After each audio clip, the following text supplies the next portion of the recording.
తుని పాప మిస్సింగ్ కేసులో చాలామంది అంటున్నారు కదండి తల్లిదండ్రులు తప్పని. ఓకే అండి, తల్లిదండ్రుల నిర్లక్ష్యం ఉంది. తిని చూసుకుంటారని ఆమె చూసుకుంటారని అయినా వదిలి వెళ్ళిపోయారు. ఓకే, కానీ చాలామంది ఏమంటున్నారు, తల్లిదండ్రులే చంపేశారు, తల్లిదండ్రులు కావాలని వదిలేశారా, తండ్రి ఏదో చేశాడని అంటున్నారు. కానీ ఏ తల్లిదండ్రులకు ఉంటుందండి పిల్లల్ని చంపేయాలని? ఇది మాత్రం కరెక్ట్ కాదండి. సో ఇంకేంటంటే ఆ పేరెంట్స్ ఇద్దరు మొహాలు కూడా ఒకేలా ఉంటాయి. వాళ్ళది బాధ అనిపించడం లేదు. వాళ్ళ ఫేస్ కట్లో అంతేనండి. మీరు అబ్జర్వ్ చెయ్యండి. వాళ్ళు ప్రతి వీడియోలో ఫస్ట్ వాళ్ళ ఓల్డ్ రీల్స్ రిలీజ్ చేశారు కదా, అందులో కూడా అలానే ఉన్నాయి.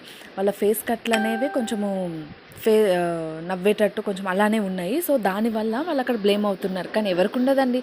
ఎవరి పిల్లలు ఎవరు చంపుకుంటారు చెప్పండి? తప్పండి, అలా ఒకరిని బ్లేమ్ చేయకూడదు కదా. అవి ఉండొచ్చు, తల్లిదండ్రుల నిర్లక్ష్యం 100% ఉంది. కాకపోతే వాళ్ళే చేశారని అయితే మనం అనకూడదండి.